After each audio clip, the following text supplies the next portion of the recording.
जय हिंद दोस्तों। इस वीडियो में बात करेंगे इतिहास के 30 अति महत्वपूर्ण प्रश्न जो सभी परीक्षा में बार बार पूछा जाता है। तो चलिए बिना किसी देर के वीडियो को शुरुआत कर लेते हैं। पहला सवाल है इतिहास का पिता किसे कहा जाता है। इतिहास का पिता किसे कहा जाता है। हेरोडोटस, यूरिपिडीज, सुकरात, एडम स्मिथ। तो इसका आंसर क्या हो जाएगा? ऑप्शन नंबर ए, हेरोडोटस को इतिहास का पिता कहते हैं। अगला सवाल देखते हैं। सवाल दूसरा है प्रथम धातु निर्मित नर्तकी की मूर्ति कहाँ मिली थी। प्रथम धातु से बना हुआ नर्तकी यानी नाचने वाली मूर्ति कहाँ मिला था। हड़प्पा, मोहनजोदड़ो, बिलारी, रायगढ़। तो इसका आंसर क्या आ जाएगा? ऑप्शन नंबर बी, मोहनजोदड़ो में मिला था। अगला सवाल देखते हैं। सवाल है बुद्ध ने सर्वाधिक उपदेश कहाँ दिए थे। बुद्ध ने सबसे ज़्यादा उपदेश कहाँ दिए थे। वैशाली में, श्रावस्ती में, कौशाम्बी में, राजगिरी में। तो इसका आंसर क्या हो जाएगा? ऑप्शन नंबर बी, श्रावस्ती में सबसे ज़्यादा उपदेश दिए थे। अगला सवाल देखते हैं। सभी सवाल अति महत्वपूर्ण है, इसलिए वीडियो को अंत तक देखिए। अगला सवाल है हड़प्पा सभ्यता की खोज किस वर्ष हुई थी। हड़प्पा सभ्यता की खोज किस वर्ष हुई थी। 1935 में, 1924 में, 1901 में, 1921 में। तो इसका आंसर क्या हो जाएगा? ऑप्शन नंबर डी, 1921 में। अगला सवाल देखते हैं। सवाल है द्वितीय जैन महासभा का आयोजन कहाँ हुआ था। द्वितीय जैन महासभा का आयोजन कहाँ हुआ था। पाटलिपुत्र, वल्लभी, आबू, पावापुरी। तो इसका आंसर क्या हो जाएगा? ऑप्शन नंबर बी, वल्लभी में। अगला सवाल देखते हैं। सवाल है महात्मा बुद्ध किस क्षत्रिय कुल के थे। महात्मा बुद्ध किस क्षत्रिय कुल के थे। ऑप्शन है शाक्य, ज्ञात्रिक, कौशल, कोलिल। तो इसका आंसर क्या हो जाएगा? ऑप्शन नंबर ए, शाक्य कुल के थे। अगला सवाल देखते हैं। सवाल है निम्नलिखित में से विजयनगर राज्य का प्रथम राजवंश कौन था। निम्नलिखित में से विजयनगर राज्य का प्रथम राजवंश कौन था। ऑप्शन है होयसल, संगमा, सालुब, तुलुब। तो ये आंसर क्या हो जाएगा? ऑप्शन नंबर बी, संगमा हो जाएगा। अगला सवाल देखते हैं। सवाल है सुभाष चंद्र बोस ने सिंगापुर में दिल्ली चलो का नारा दिया था। अब देखिए दो तरह के इसमें सवाल आ गया। सबसे पहले है कि दिल्ली चलो का नारा किसने दिया, तो सुभाष चंद्र बोस ने दिया। कहाँ में दिया, तो सिंगापुर में दिया। और सवाल अब आ गया है कि कब दिया, 1942 में, 1943 में, 1944 में, 1945 में। तो आंसर क्या हो जाएगा? ऑप्शन नंबर बी, 1943 हो जाएगा। अगला सवाल देखते हैं। सवाल है वंदे मातरम गीत किसने लिखा था। वंदे मातरम गीत किसने लिखा था। रविन्द्रनाथ टैगोर, नवगोपाल मित्रा ने, बंकिम चटर्जी ने, गिरीश चंद्र घोष ने। तो इसका आंसर क्या आ जाएगा? Option number C, Bankim Chandra Chatterjee ने वंदे मातरम गीत लिखा था। अगला सवाल है हड़प्पा सभ्यता की किस युग की सभ्यता। हड़प्पा सभ्यता किस युग की सभ्यता है। क्रांति युग, नवपाषाण युग, पुरापाषाण युग, लौह युग। तो आंसर क्या आ जाएगा? ऑप्शन नंबर ए, क्रांति युग यानी कांसा वाला युग था। अगला सवाल देखते हैं। सवाल है किस व्यक्ति को द्वितीय अशोक कहा जाता है। किस व्यक्ति को द्वितीय अशोक कहा जाता है। समुद्रगुप्त, चंद्रगुप्त मौर्य, स्कंदगुप्त, हर्षवर्धन। तो आंसर क्या हो जाएगा इसका? ऑप्शन नंबर डी, हर्षवर्धन को द्वितीय अशोक कहा जाता है। अगला सवाल देखते हैं। सवाल है तराइन के द्वितीय युद्ध में किसने पराजित किया। तराइन का द्वितीय युद्ध जो हुआ था उसमें किसने किसको पराजित किया था। पृथ्वीराज को मोहम्मद गौरी ने हराया। महमूद गजनबी ने पृथ्वीराज को हराया। पृथ्वीराज ने मोहम्मद गजनबी को हराया। मोहम्मद गौरी ने पृथ्वीराज को हराया। तो 12 का आंसर क्या हो जाएगा? Option number D, Mohammad Ghori ने पृथ्वीराज को हराया था। अगला सवाल देखते हैं। सवाल है, चार मीनार का निर्माण किसने कराया था? चार मीनार का निर्माण किसने कराया था? हैदर अली, टीपू सुल्तान, कुली कुतुब शाह, औरंगजेब। तो आंसर क्या हो जाएगा? ऑप्शन नंबर से, कुली कुतुब शाह ने चार मीनार का निर्माण कराया था। अगला सवाल देखते हैं। सवाल है, गोलकुंडा कहाँ स्थित है? गोलकुंडा कहाँ स्थित है? बीजापुर, हैदराबाद, मैसूर, चेन्नई। तो आंसर क्या हो जाएगा? ऑप्शन नंबर बी, हैदराबाद में स्थित है। अगला सवाल देखते हैं। सवाल है,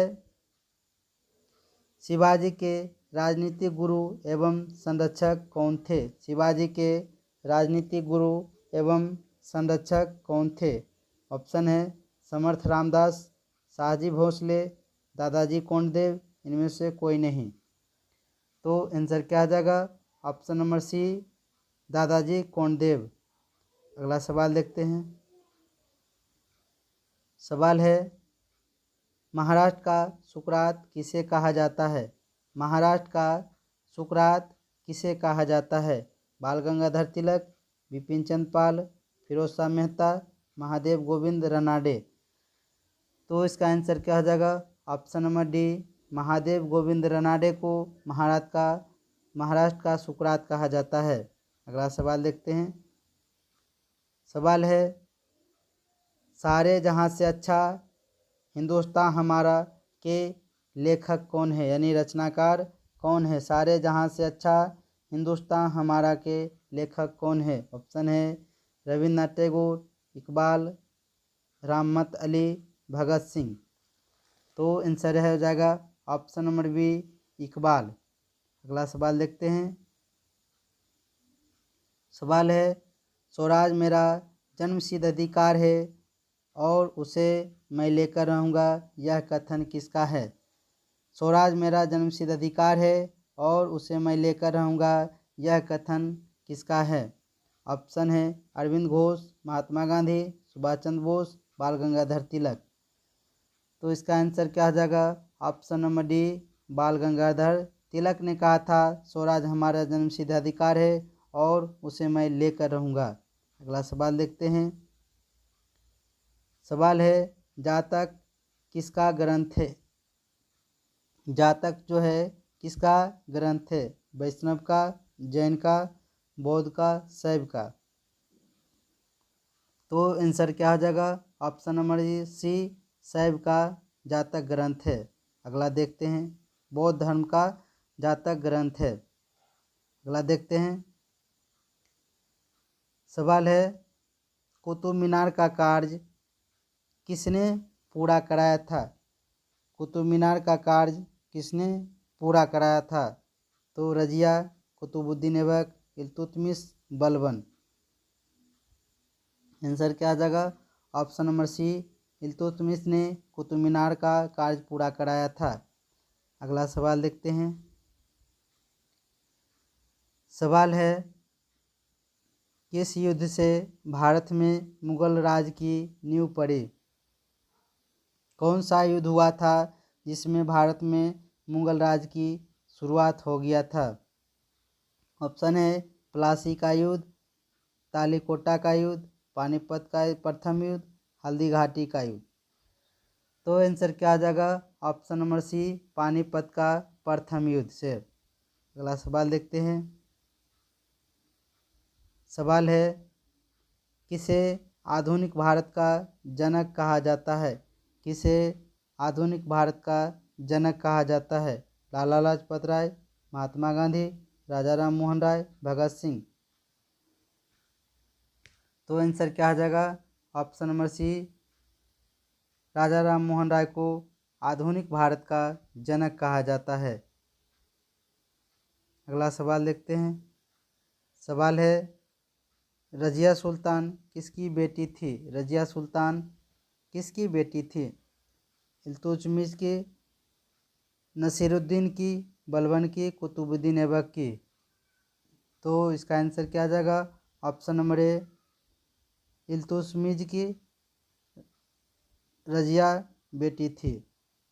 अगला सवाल देखते हैं। सवाल है, भारत में सबसे पहले तोपखाने का प्रयोग किसने किया था? भारत में सबसे पहले तोप का प्रयोग किसने किया था? ऑप्शन है अलाउद्दीन खिलजी, तैमूर, शेरशाह सूरी, बाबर ने। तो आंसर क्या आ जाएगा? ऑप्शन नंबर डी, बाबर ने सबसे पहले तोप का प्रयोग किया था। अगला सवाल देखते हैं। सवाल है, महाराष्ट्र में गणपति उत्सव आरंभ करने का श्रेय किसको जाता है? महाराष्ट्र में गणपति उत्सव शुरू करने का श्रेय किसको जाता है? सरदार वल्लभ भाई पटेल को, बाल गंगाधर तिलक को, शिवाजी को, बिपिन चंद्र पाल को। तो आंसर क्या हो जाएगा? ऑप्शन नंबर बी, बाल गंगाधर तिलक को जाता है। अगला सवाल देखते हैं। सवाल है, पुराणों की संख्या कितनी है? पुराणों की संख्या कितनी है? 18, 19, 20, 21। तो आंसर क्या आ जाएगा? ऑप्शन नंबर ए, 18 पुराण है। अगला सवाल देखते हैं। सवाल है, पाटलिपुत्र को किसने सर्वप्रथम अपनी राजधानी बनाया? पाटलिपुत्र को सर्वप्रथम किसने अपना राजधानी बनाया? चंद्रगुप्त मौर्य, अशोक महान, चंद्रगुप्त विक्रमादित्य और कनिष्क। तो आंसर क्या आ जाएगा? Option number A, Chandragupta Maurya ने पाटलिपुत्र को सर्वप्रथम अपना राजधानी बनाया था। अगला सवाल देखते हैं। सवाल है, अशोक ने अधिकांश अभिलेख किस भाषा की लिपि में है? यानी अशोक ने अधिकांश जो अभिलेख लिखा वे किस भाषा में है? प्राकृत वो पाली, संस्कृत वो ब्राह्मी, पाली और ब्राह्मी इनमें से कोई नहीं। तो आंसर क्या आ जाएगा? ऑप्शन नंबर ए, प्राकृत और पाली भाषा में। अगला सवाल देखते हैं। सवाल है, भक्ति आंदोलन के प्रारंभिक प्रतिपादक कौन थे? भक्ति आंदोलन के प्रारंभिक प्रतिपादक कौन थे? रामानुजाचार्य, ज्ञानदेव, वल्लभाचार्य, निस्वार्थ आचार्य। तो आंसर क्या आ जाएगा? ऑप्शन नंबर ए, रामानुज आचार्य। अगला सवाल देखते हैं। सवाल है, भारत में बीबी का मकबरा कहाँ स्थित है?